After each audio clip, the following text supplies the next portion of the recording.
Hey, we're broadcasting live from the 56 millionth Powderhorn Art Fair. We have 6 zillion people out here and 4 bajillion artists all showcasing their work in the local area. This is a really vibrant art scene. Powderhorn Park is notorious for having the highest concentration of artists, entrepreneurs, people who are revolutionizing Minnesota's art scene and cultivating more opportunities for education in art, as well as unlearning what school has taught you about art. If you notice and look around, you'll see a lot of people here are actually artists. A lot of people in attendance are artists. This is a high-density art population. Really great place to live if you want to be surrounded by people who are drawing vegetables in outer space. I like art, and sometimes I really like, I don't know. I just like my water. I've never seen you do art. Me neither. I'm like the only one in the family does it. What have you already been interviewed about? And we have a local musician here at the Powderhorn Art Fair. Do you want to share more about supporting local music and the diverse emerging music organization? I think that we should definitely support local music in Minneapolis, especially after the pandemic, and to help reunite bands that have broken up because of financial burdens. Yeah, we're a local broadcasting company called MSP Excite. If you want to say your name and just share a bit about all this elegance and all these vibrant colors and All right. My name is Emmy Hasties, and I'm an artist, and I make screen printed patches and pins using intaglio and woodblock and lithography techniques, and these are all screen printed drawings. Today, what did you see? Yeah, art. A question. Those watching this video wondering how to find the video, you're already watching it, so you're already in the video. But if you're not watching the video and you're listening to somebody watch the video, you can go to mspexcite.com, MSP Excite on Facebook or Instagram, broadcasting all the exciting local art scene and community culture in the Twin Cities. Do you think hair has the power to change the world? It does, whether or not that's the only thing that can change the world.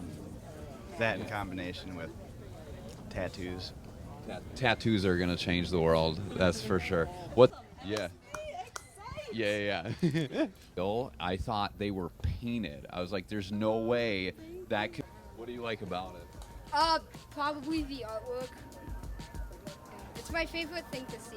Because you haven't made art yet. If you were to make a piece of art, what would it be? Whatever just comes up in my mind at that exact moment. What's on your mind at this exact? Nothing right now. Going to art fairs, I think seeing everyone's art and everyone come together and support themselves in their community is such a great thing to see at an art fair. That's big. That's exactly what the news wanted to hear. Now tell us like it is. We're doing a speed walk because we got other things to do this afternoon, but we wanted to come check it out. Yeah. But there's so much beauty and passion here, it's hard to take it all in this 30 minutes that we've set the timer for. Yeah. Wow, so you guys are so into art, you have to set a timer to make sure you don't go over the time. Yes. And so this kind of was my whole COVID project, really. I dug out all my old SD cards because I used to be a flight attendant and a travel agent, and just kind of started off with something totally new. And I like it. Yeah, thank you so much for being on the news, unless you have anything else to add.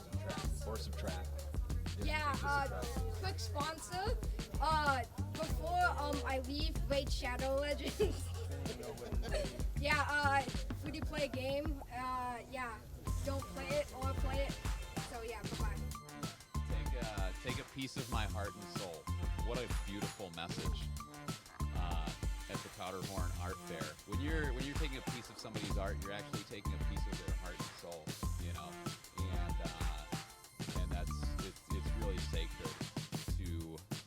to own art.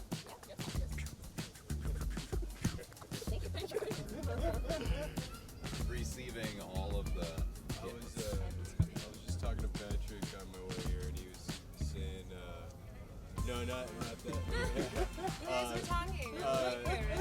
He said you were doing some stand-up at the show on next Saturday. Yeah, That's awesome. I am. Yeah, I'm emceeing it. Yeah, That's cool. By the way, next Saturday, 56 Brewery. Check it out. This guy is going to do comedy. This guy is going to do music. It's going to be amazing. And she. Oh, just start talking? Well, this was unexpected. My name is Shay Mays. I'm a local artist born and raised Southside Minneapolis. My inspiration from my art around me, my grandmother right here, my partner behind you, my mother over there. I come from a family of artists. No, I'm glad to be able to continue the long line of art created by our family and finally, get some recognition for it and make them proud. Do you feel like it was almost inevitable for you to become an artist because you're surrounded by so many artists, whether your parents, your family? Yeah, so actually, I wrote about this a little bit on my website recently, but growing up, I was almost a little discouraged to be an artist, not because I didn't have access, because I had all the access in the world. The reason I was discouraged is because I saw all these great artists around me, and I never saw them have the free time or get the recognition I felt like they deserved, so I kind of saw it as like a dead end almost, like people never got a chance to thrive. You saw it as a dead end, but you still chose to. But I just found a love for it. Once I found out how to express myself, and I felt that once I made that connection, I evoked some emotion out of somebody. It was just a light bulb moment, Before this, I was a chef for a little bit. That was my first opportunity to, sell my creativity, and that was just like, that opportunity was unmatched. I'm thankful for that experience, and that led me to this. But sharing them with people and seeing the emotion it evokes, and Yeah. What have you seen it evoke? Do people start having epiphanies and they're like, "Oh, I was supposed to be a chef my whole life." And they're like, "Is your old job still hiring?" Or like, what kind of emotions have you evoked through your art? Well, a mix, because some of my art's a little darker seeming. It's not like it's not all super cheery. I have a mix of stuff, and my art's all over the place. But I like that. Yesterday, someone walked up and saw a piece and was like, "I love that. It's beautiful, but it also kind of makes me sad. So I'm not gonna get it." But I was like, you know what? That's cool, because it had enough power to evoke an emotional response, and that's significant enough. And I just like that connection with people. Same way through food. So for you, the significance of art is having an impact on other people, whether it's their emotion or their self-perception or their paradigms. It's about having an influence on the way that people feel and think. 100%. Growing up where I grew up, just down the street, I played my sports at Phelps. I lived in a house literally up the hill down the alley from here when I was young.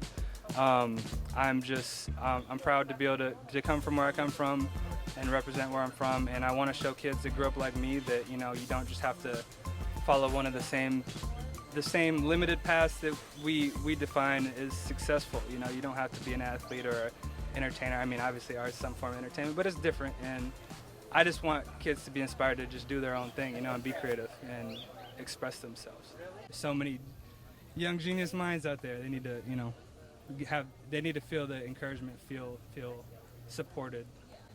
Yeah, a big part of art is inspiring other people to do the same and follow their own passions, whether it's art or not, and showing that, hey, I made it doing what I love, and you can make it doing what you love too, is a huge message for kids. And adults too. Like my grandmother was, she was married, she had kids, she was, busy living life, providing for people for most of her life, and at 50 years old, she decided to get into arts, and now she's known around the city. Her name's Cecile Lewis. Check her out. She has pieces. Where's some of your best? I have a quilt in the lobby of Penumbra Theater in St. Paul, and I have a piece in the permanent collection of the History Center. That's so much fun when you have things at public landmarks. You feel like you've made it as an artist. You're like, where can I see your work? At the airport, on the highway. It proves you exist. Also, it helps you mark time for what you did with your own self-life. So, Yeah, a big part of art is actually, realizing your importance too. Because when you have art that goes in museums, you're like, whoa, that means I can do bigger things. It's inspiring to have artwork there. He may not have mentioned to you that he is also teaching children at this time different art techniques. Where can people enroll in his class? You've been doing library classes around the metro, correct? Yeah, so I'm teaching as independent contractor for Parcel Arts. It's a great company. They have great lessons. I go all around the metro area teaching classes. I love working with the kids. We do polymer. I'm her natural dye apprentice. So we do natural dye classes, we do drawing classes.